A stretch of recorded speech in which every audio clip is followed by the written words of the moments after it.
Without further ado, I'd like to welcome Dean up to the stage from NZ Hops and Hannatyde Hops as well. Dean Palmer is the master grower at Hannatyde.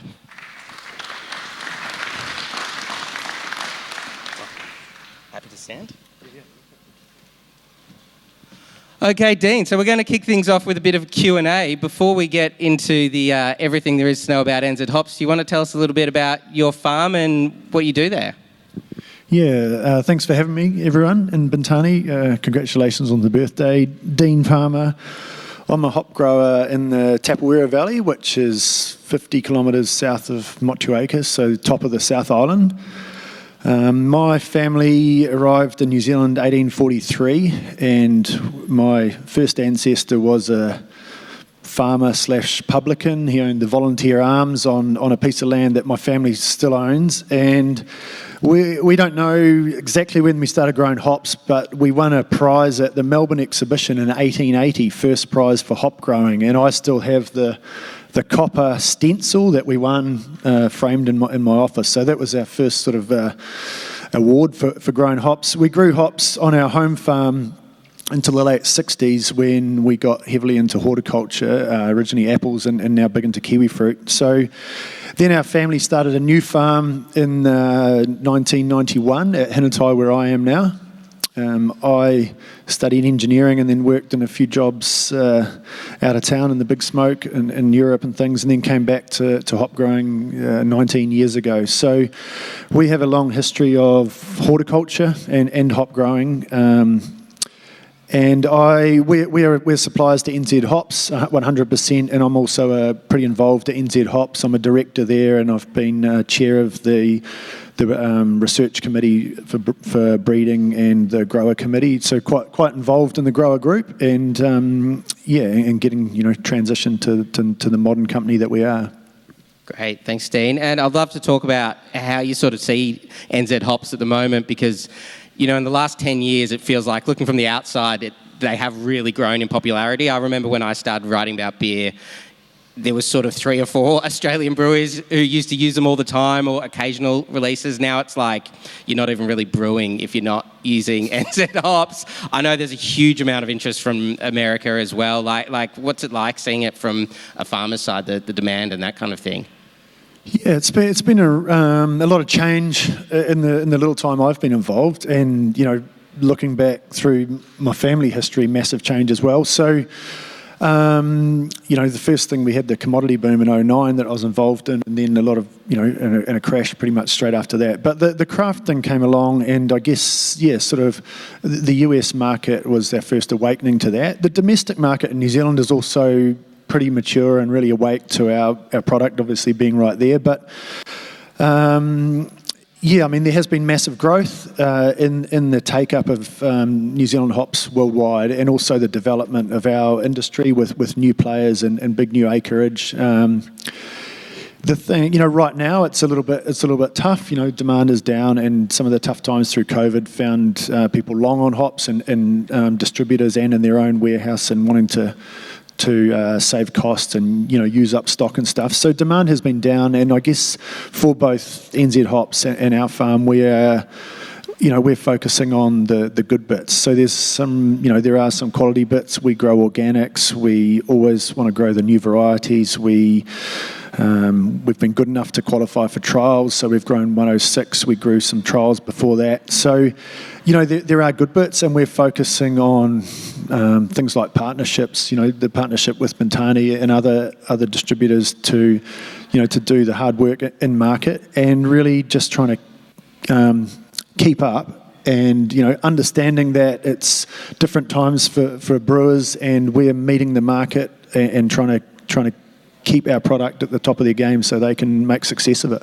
Great, thanks. I forgot to say at the start that obviously we'll have a Q&A at the end, but I get nervous finishing on Q&As because often I look at a stunned audience. So if you have any questions throughout, feel free to put your hand up and I'll kind of make note of where you are and come down when we get to that point of the chat. But Dean, what about Nelson as a region, in terms of terroir, UV, soil, day lengths, like how does that create a unique region for growing hops? Yeah, Nelson is a very, what we'd call a temperate environment, so quite, affected by the sea. So we don't have super hot, we don't have super cold, and I guess the further from the coast you get less temperate. But Nelson is a very sheltered place. The prevailing winds, we're surrounded by mountains. We're north-facing bay that sort of has mountains on three sides, so we get saved from the worst of the winds and the feral weather that comes in. We have very high sunshine hours. So good for horticulture. We also have plentiful rainfall, and particularly up where we are inland, really good catchment for water supply in the rivers for irrigation and things. But the growing areas for NZ hops growers are quite different within our little area. So we have the Mutari Valley, which is heavy clays, for instance, close to the sea, and then further where I am in Tapawera, alluvial, recent river gravels, so very free draining, plentiful water, and a bit further inland, so colder winters and drier summers. So even within our growing area, even though it's already close, we've got Nelson's a big export port, then NZ Hops is sort of 15 k's inland from there where the base is, and then all the farms are within 50 or probably 40 kilometres of that. But there are distinct differences depending on the local geography and particularly the soil type, but also the way, my take on it is that a lot of the terroir comes from the way growers grow their hops. There are subtle differences in inputs and methods that can have a slightly different output. And a really good nose or a good brewer will pick up some of that. So there are differences. I'd say that's an advantage for brewers to get what they want. We think our varieties, some of them are right at the top of their game, but even within them you have nuances. So we've transitioned to a massive selection program, which the ops guys hate because it's really hard work, but it's really good for us to tell our story, let brewers take the story from a farm all the way to their can, even though it's through the cooperative, and to let brewers have a choice. So Bintani had a massive crew over at our Harfest this year where they toured farms, they toured PFR, NZ Hops, we got together, and the selections process allows them to choose the lots that they want. So first of all, good versus bad, so making sure you're not getting bad lots, but also picking a selection of lots that might have a bit of nuance so that, the brewers can then, they can then select from Bintani's lots and know that it's been pre-selected, but also have some of that control so that you guys actually have some choice in what you're getting. You're not just getting handed something. So that allows you to say, this lot has a certain nuance, and then maybe relate it back to the farm, and hopefully you can find out a little bit about where that farm is and why it might be different. Yeah, and I mean, even if brewers can't come across themselves, there's still sort of a bit of an option to. Well, they can. Say they don't make the flight, even as much as they want to, and it would be good to talk about. What is Harfest for those who haven't experienced it before? It looks like a good time. Yeah, well, Harfest is a way for us to open our doors for you guys to see it. It's a real pain in the ass as a hop grower because we're going flat stick, trying to keep everyone safe, get the crop in, keep everything running.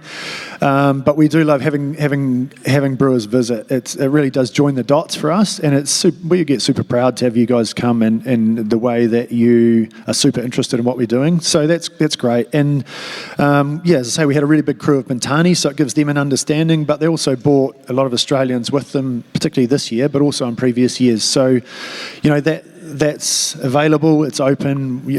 Please come, you're more than welcome, and we'd love to show you what we've got. Great. And what about, there's always the beer market is moving constantly. There's always interest in different beer styles and things like that. Like, how's it feel as a grower, sort of moving volume and demand and those kind of things, or is it something you can keep up with easily, or how do you do it? Well, the pointy end of the variety space. So NZ Hops, through their research program, we've had a hop research program that we've been involved with since 1947. It was originally driven around agronomics to beat disease, and it then transitioned into all flavour. We were really lucky when the craft thing came along. We already had some varieties, but we've been developing varieties purely for flavour. We don't have the pests and diseases that Northern Hemisphere has, so we don't no effort from our program really has to go into that. So it's all been about flavour. So we've been right at the top of the game with, a quite unique set of, plant prodigy because of where we are and the Turunia distance and that sort of thing. But we have developed it to have what I think are some really good varieties, which you guys have access to. But it is, keeping up with that is difficult, and it costs money to pull out old hops and plant new ones. But it's business, I mean, brewers know about product development and keeping up with trends or demand, what the customer wants, and there's that's our part in it too. If you guys if something comes in demand, then we will grow to meet that demand. We do need some transparency and some signals, so they are things like contracting with Bintani to give us an idea of what we want to grow, because obviously we need a big lead time on that. And the development thing, has lead time as well. And the feedback channel for that is thing like the Brack Brewing, where we get our experimental varieties out, to the top tier of customers to do the R&D for us and get the feedback channel back. That is super important. As my time on the research committee, when we started, we didn't have that, and we didn't actually have many small breweries. We had to do a 50-litre pilot, and the lead times were so long, really hard. Whereas now, we can do our own pilot brews really quick, get sensory on that, and then take something fast track, get it to customers. You guys are the experts. You do your magic with us and then get that feedback to us. And,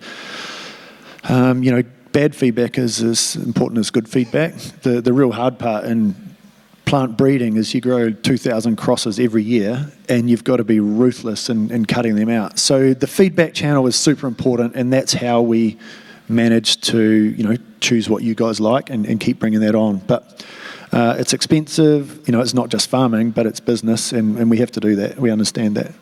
Yeah, no, the Brack is really excited. So is it just varieties the team at NZ Hops is getting excited for, and then once it's out, it's sort of a bit more in the brewers' hands to see what's exciting? Well, in the research committee, we do, Plant and Food have they brew sensory, so right at the start. So we are brewing for sensory on, 1,000 varieties. We used to brew, we used to have to not get sensory until you've done all the agronomics and stuff. Now we're getting sensory right at the start because it is the cornerstone of that. So they've got to pass sensory. Obviously, they've got to pass some agronomic hurdles. It's got to grow half decent and yield half decent, which they don't all do.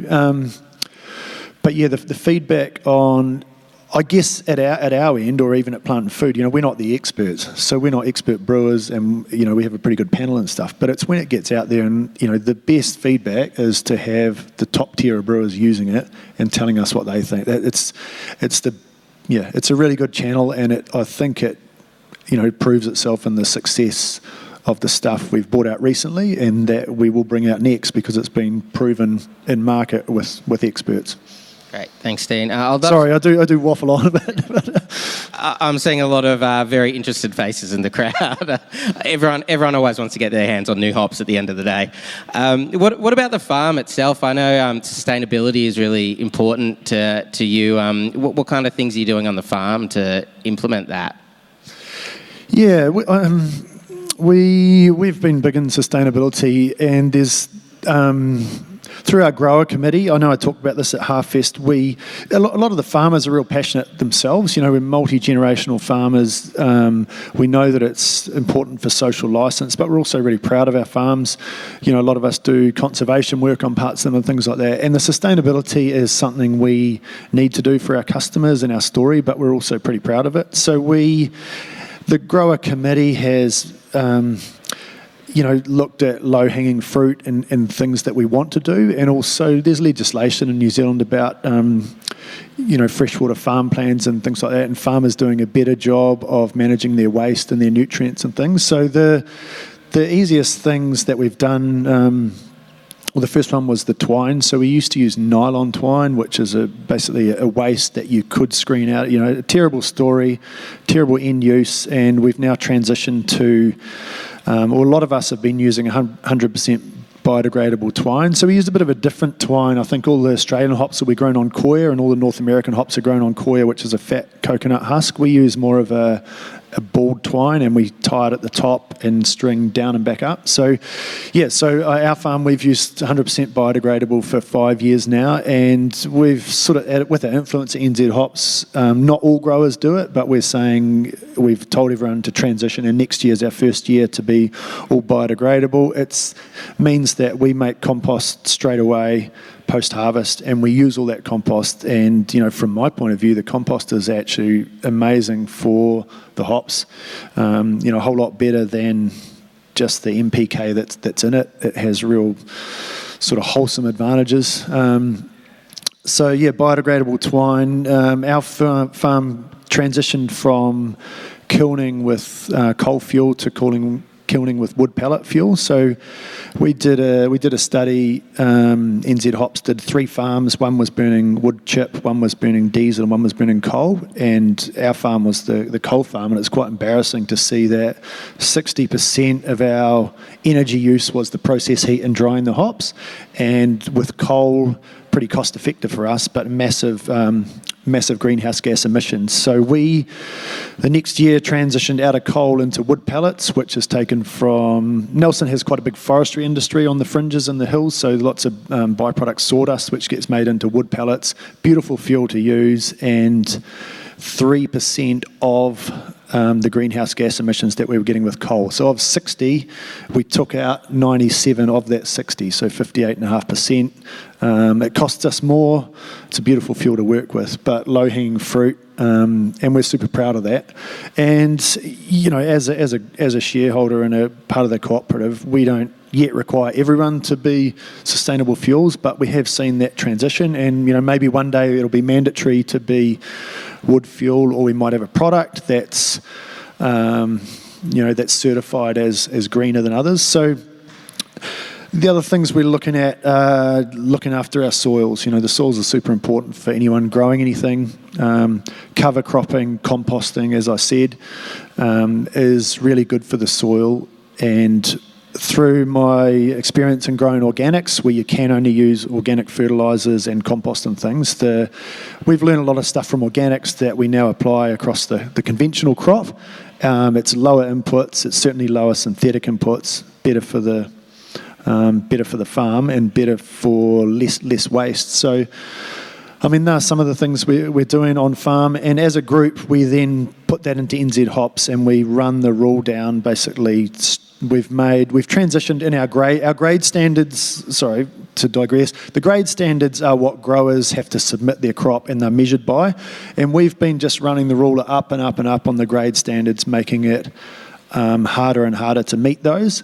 In the old days, a lot of our quality was, voluntary. The guys were really proud of it, and there weren't that many standards, if you like. So we've been, running the rule over those standards to get everyone on board with, right across the board with making sure that, the product is, quality first of all, but secondly, more sustainable. So we're making everyone comply with some of these things. And again, we're kind of just painting a picture of why people should maybe come to Harfest. But in terms of the farm itself, could you paint us a bit of a picture of where they're grown and processed, how those hops turn into a pallet and then sort of make their way out into the world as well? Yeah, so the farms are all generally in quite varied terrain, and generally grown on the river valleys where it's flat and fertile.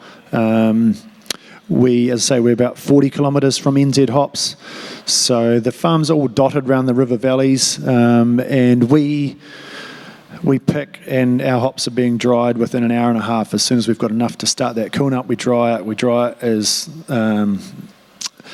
as quick as we can to lock it in, make it robust on the floor, and then we're baling that and getting it to NZ Hops within 3 days. So it's picked, dried in 1 day. Within 3 days, it's in the cool store, into the cool chain, and then it's pelleted and packed to be more robust. So and that's all really close. So all the farms would have their own kilning facilities, because it's a big weight loss, mass loss thing. You want to be close to your facility. So picking and kilning on farm, getting it into the cool chain, which is NZ Hops, pretty close. And then, say Port Nelson's a big export port for NZ, so everything's going straight out over that to here or wherever. Straight to this warehouse. Some of it. Yeah. Dean, what about the community around the NZ Hop story? Obviously, picking these hops is hard work. It's not just you alone on the farm and the family, I imagine, though. How do you sort of get the community involved with what you're doing? Yeah, well, the first thing is that a lot of NZ Hops farms are, the basis of it is a lot of multi-generational farms, and not just growing hops, but a lot of mixed horticulture. So there's, the knowledge that's passed on through families or workers through the long term is massive. I think that for us, our capability is probably our number one strength. You can't just hire a hop farm manager off the market because they don't exist like would a dairy manager or something like that. So the capability that we possess is a major strength. That comes from guys that have grown up on farms, worked on them as kids. But in a modern business, we do have a real team. Hop farming has massive labour peaks, so you don't have a huge permanent workforce. It's actually quite hard to find enough for the guys to do in the winter if you're not doing development. But we have seasonal peaks, and the workers that come in are either local or guys that come from the islands that work multiple different horticultural jobs. So it transitions really nice. Hop training is sort of the first spring job, or stringing first, then hop training, and then after that there's a wave of fruit thinning and stuff in the local district. So we get sort of we're the first part of the peak, and a lot of these guys will work all the different crops throughout the season, and that's their income. Some of them are, migrant families, and all they do is field work. They work really hard. A lot of it's piece rate, so they're super motivated, and they've made a life. Moved to New Zealand, worked the fields, bought a house, put their kids through school, and that is their life. So there is. There's the community of growers, and there's also a massive community of workers, which is quite a mobile workforce for multiple businesses, I guess. Yeah, great. Does that answer that? Yeah, absolutely. We'll get into. Does anyone have any questions at this stage? Any hands up? Anyone? Okay, great. Chuck Hahn, this will be great. Dean, before we get to Chuck, what about a bit of a long one? You talked about multi-generational families running things and the deep history of NZ Hops, but where do you sort of see the future of New Zealand hops?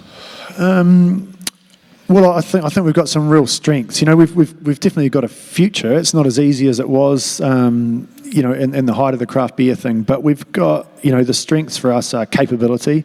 We've got a beautiful spot. We've got hops without some of the pests and diseases. That might not last forever. So, without those, we have massive quality advantages because we're not canopy spraying our hops. We've got cost advantages because we're not doing those things. As I say, the capability piece, having all this history and guys that have grown up with it is massive. And, in our varietal program, it's unique, it's not going anywhere, no one can replicate it that easy, and we've got capability in the research space as well, massive capability that we've built up over years. We couldn't start that today, but because we've got the capability that's sort of ingrained in that program, we can certainly leverage that. So I think as far as hop growing worldwide, we definitely have a future because we've got a great product and we can do it pretty cost effectively too. Dean, what government support or direction do you get on your hop breeding programs? We don't get anything now. We did historically, so as I said, 1947 the plant breeding program was started, and I don't know what the contribution from the hop growers was then, but it was largely government funded. New Zealand is a primary producer and has quite a good history of research and science backed by the government, but it's a lot more hands-off now. So Plant and Food is a Crown Research Institute, which means it's arm's length from the government. It was backed by the government, but they sit independent and they have to fund themselves. So we pay them on a contractual basis to do everything they do for us. They do some science in that program that is funded by external sources. Might be sustainability pieces that we're involved with that we don't fund 100%. But in this day and age, we pay for it all, and it's very expensive. It's a tiny business, hop growing, compared to, even for New Zealand, kiwi fruit is probably 200 times bigger in value exports. And kiwi fruit is basically 2 varieties. One of them was bled by Plant and Food, so they got massive royalties, a huge success story.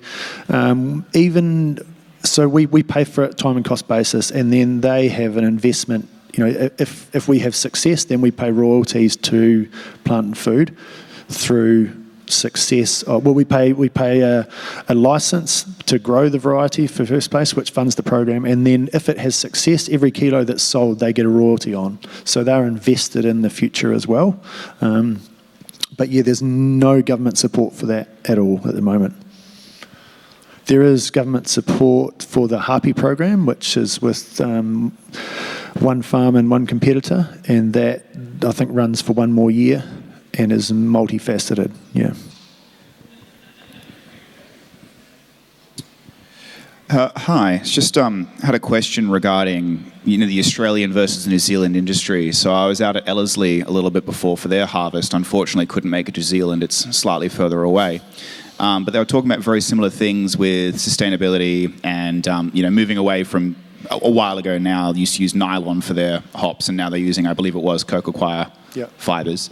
And cultivars. They were just talking about very similar things. Is there a lot of, if you'll excuse the pun, cross-pollination between the Australian and the New Zealand industries? Like, are you talking to each other, or is that something we could be improving on? Probably the answer is probably no. We're not really collaborating. I guess we have commonality in that we are, largely disease-free, both of us. So that's a common advantage that we share. As far as the breeding, the germplasm collections are totally separate. There is sharing of germplasm now. Reluctantly, New Zealand has let plant imports with a very strict quarantine, so we'll be able to import material for new, that'll be for parental material. I don't imagine there's much interest in getting any Australian material for parental material. We're looking for we have our own parents and we look for diversity, so North American and European influences there. In the research space, the Plant and Food does collaborate at a science level, quite well with worldwide. I'm not sure about Australia. Definitely with North America, we've just had Tom Shellhammer down from Oregon State, and him and Ron have a really good. Well, basically Plant and Food, they have guys up there. They have relationships and breeding programs for other fruit as well. But I don't know if there's any collaboration with Australia on breeding. There's not much collaboration with them on a business level. I know that. And I'm not sure what advantages we'd get out of that, either party. Yeah. Hi, Dean. I'm Kylie from the Independent Brewers Association. Welcome. I'm keen to hear how you work with your association. Similarly to New Zealand, we've got 2 brewers associations in our country. We're all challenged at the minute, so I'm interested to hear how the industry associations are maybe banding together with their suppliers in New Zealand to get through these tough times. Yeah, that's a tricky one. As I mentioned, hop growing, well, maybe I didn't mention. So NZ Hops was originally legislated to be the only grower. That was pretty old legislation. And then the craft beer thing drove independents to go and do their own thing. That was probably good for us, a bit of a wake-up call for us, and we think we're a lot better for it now. So the industry is quite fragmented as far as hops growing. I can't really talk a lot on the brewing side of things. I know we have the Brewers Association, and we used to actually have